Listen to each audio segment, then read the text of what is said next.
Ghazali surat satu perbuatan. Beliau adalah orang yang dibanggakan oleh Nabi kita, pemimpin para rasul, pemimpin orang-orang bertakwa dan manusia terbaik, Sayyidina Muhammad Rasulullah. Semoga rahmat dari alam semesta, semoga Allah berselawat dan bersalam kepada beliau beserta keluarga dan para sahabatnya, berikut orang yang mengikuti jejak mereka dengan baik, dan semoga kita semua diberkati bersama mereka. Beliau SAW membanggakan Imam Ghazali di hadapan Nabi Allah Musa AS. Yang ini mimpi yang nyata yang dialami oleh Al-Imam Al-Qutub Al-Sayyid Jalil Syekh Abdul Hasan Al-Shazili. Diceritakan bahawa Imam Abdul Hasan Al-Shazili pernah bermimpi melihat Nabi SAW berkata kepada Nabi Musa dan Isa AS, apakah pada umat kalian berdua ada seorang yang pandai seperti orang ini? Keduanya menjawab, tidak. Sebab itulah penyusun qasidah ini mensifatkan beliau sebagai ulama yang pandai seperti yang telah disifatkan oleh Nabi SAW dalam mimpi ini. Beliau adalah Imam Hujatul Islam, tokoh ulama ternama, pewaris kepada Nabi SAW, hiasan bagi masa dan zaman, hiasan agama terbaru ajaran Sayyidul Mursalin, suri tauladan seluruh umat, Abu Hamid Muhammad bin Muhammad Al-Ghazali Al-Tusi Al-Naisaburi. Beliau mendapat karunia Allah dari Allah semasa hidupnya berupa karya-karya yang indah, hikayat kata-kata yang penuh makna dan mudah dipahami, penjabaran yang baik, menyingkap seluk-beluk urusan yang sulit, juga menguasai berbagai bidang ilmu disertai dengan kematangan dalam menguasainya.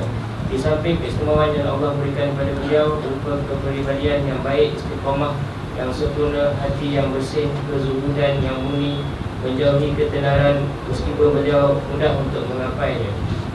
Adapun di bidang makrifat, beliau menampak tingkatan makrifat yang sangat tinggi dan menyelami lautan ilmu hakikat, juga menguasai berbagai ilmu logika, berbagai mazhab yang berbeza dan bentuk macam pemahaman yang muncul kala itu, dan benar maupun yang sesat. Beliau dilahirkan di Kota Turs tahun 450 Hijrah. Beliau menuntut ilmu sejak masa kecilnya, kemudian berpindah ke kota Naisabur guna menghadiri pelajaran Imam Haramain. Di masa itu beliau sangat tekun dalam belajar hingga dapat menguasainya dalam waktu yang sangat singkat. Beliau menjadi orang ternama di zamannya. Beliau mengajar murid-murid di masa hidup gurunya Imam Haramain, bahkan gurunya sangat membanggakannya, dan beliau juga mengalami beberapa kejadian yang baik saat berdialog dengan beberapa ulama. Beliau mengajar di madrasah Hizamiyah yang sangat terkenal di Baghdad. Beliau menjadi imam di Iraq setelah mendapat predikat keimaman di Khurasan. Kedudukan beliau semakin meninggi di hadapan para ulama besar kala itu. Akhirnya beliau meninggalkan kota Baghdad dan menanggalkan ketenarannya yang berkecimpung dalam urusan hakikat takwa dan menempuh jalan tarikat. Di samping membuahkan karya-karya agung yang tidak pernah ditulis sebelumnya seperti kitab Ihya.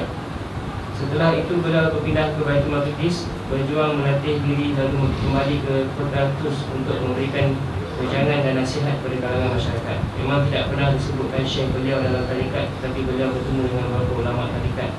Hal ini beliau sebutkan dalam kitabnya Al-Maqsidul Asna.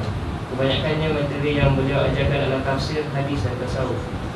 Salah seorang ulama berkata, bila seluruh tulisan beliau dibagi berdasarkan hari-hari seluruh hidupnya, maka setiap harinya beliau menulis satu kitab. Bahkan Imam Nawawi meriwayatkan dari sebagai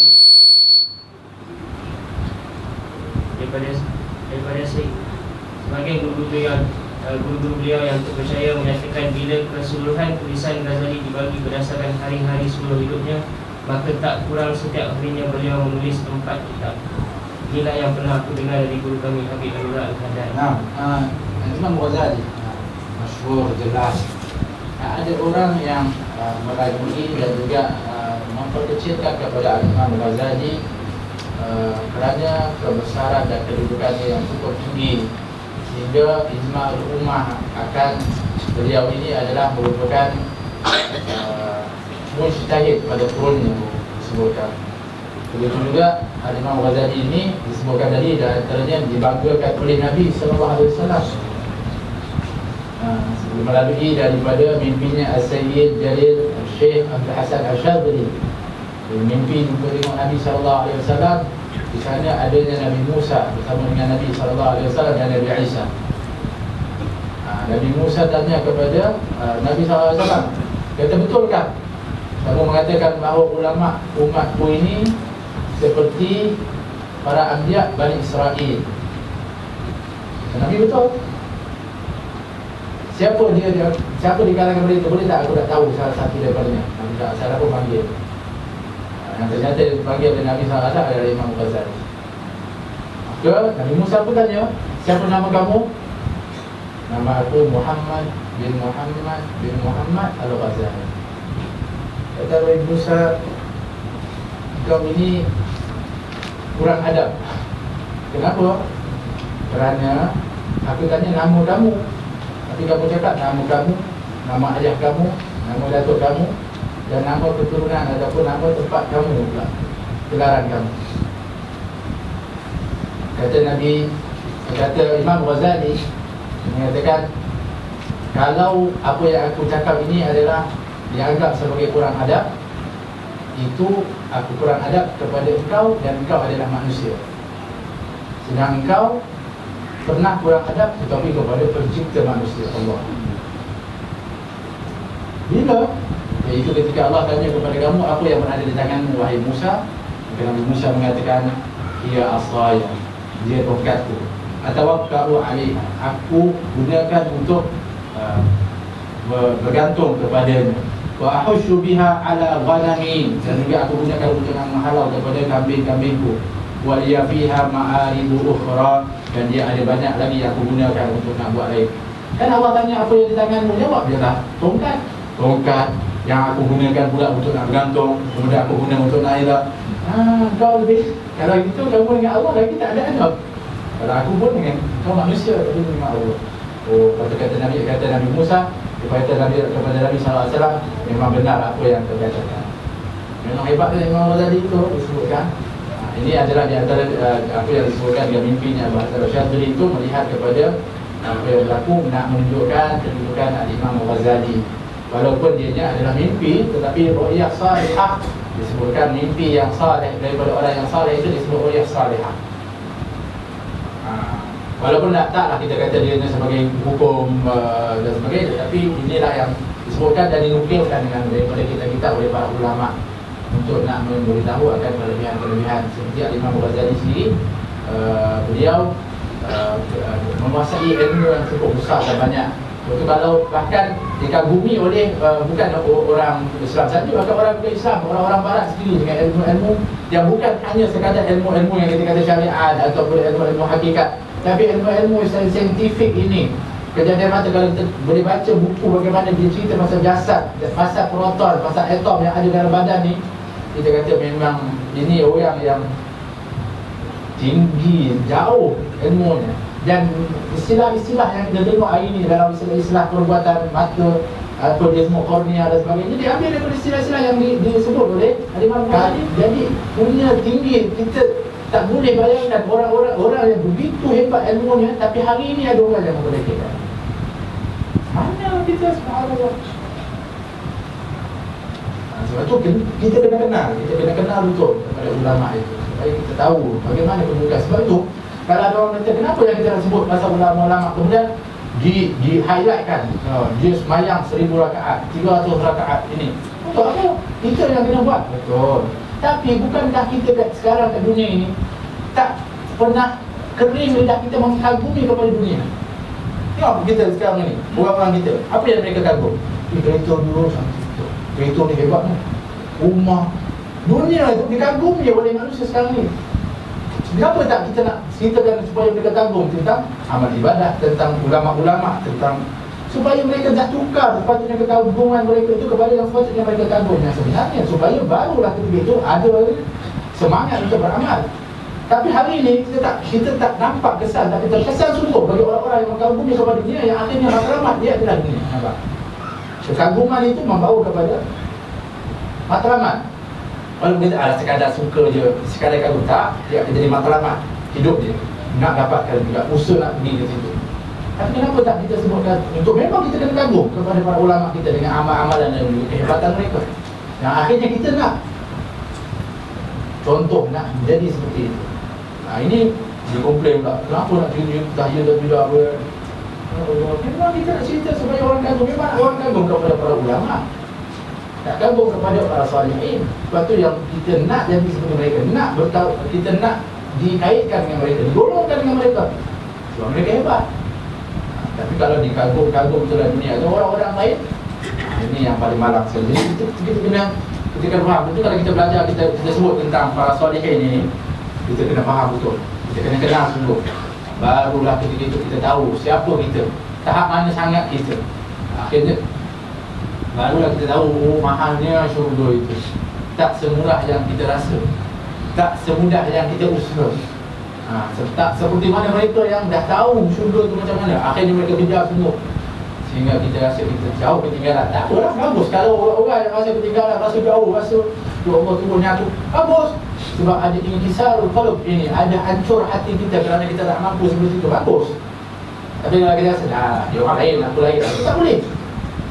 Itu Nabi itu dia jadikan contoh, bukannya itu Nabi aku lain. Jadi ini yang disebutkan, sebab itu kita kena kenal sungguh kepada a'immah kita, daripada mana dan bagaimana keadaan mereka, di mana ilmu yang mereka ambil. Contohnya belajar dengan Imam Haramain. Imam Haramain ini memang yang cukup hebat. Di antara kehebatan Imam Haramain adalah beliau ini adalah orang yang paling fasih di dalam berceramah. Kalau dia ceramah, perkataan ini hebat, Imam Al-Haramain. Tapi macam mana pun lancar, hebat. Ini kalau ceramah yang kalau fasih saya kata sebut, bukan bermakna dia sekadar lancar, tapi indah. Imam Ghazali kan karangan kitab dia semua indah-indah, susunan bahasanya indah sungguh, sehingga orang kata ini bahasa yang luar biasa yang dikarang oleh Imam Ghazali ini. Bukan sekadar karangan kamu kena masak dia berita.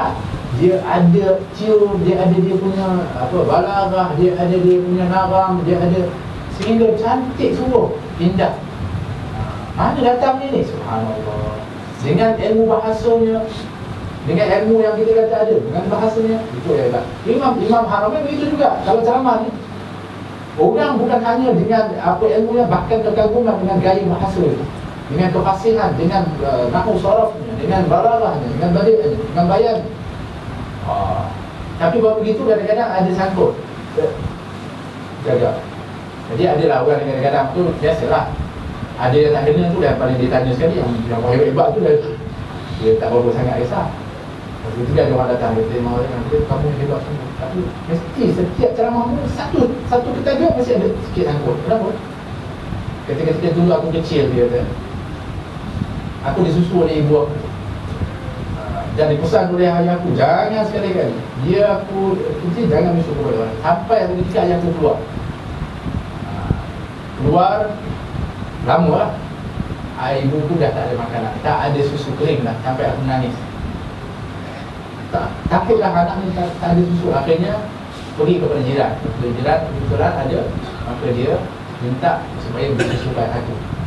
Maka ketika aku disusukan, nantinya aku dah susu, tujuan aku dia balik ayah aku balik dan tahu. Akhirnya ayah aku kulit muntahkan. Mungkin yang masih sikit tersisa itulah yang menyebabkan aku begitu jaga apa yang masuk ke dalam tu, jaga membawa kesan tu. Kita tak tahulah macam mana gagapnya ya. Mana itu dahsyatnya mereka itu dalam jaga. Seperti Imam Ghazali sendiri, seorang yang warak, seorang masya-Allah hebat, ilmunya luar biasa.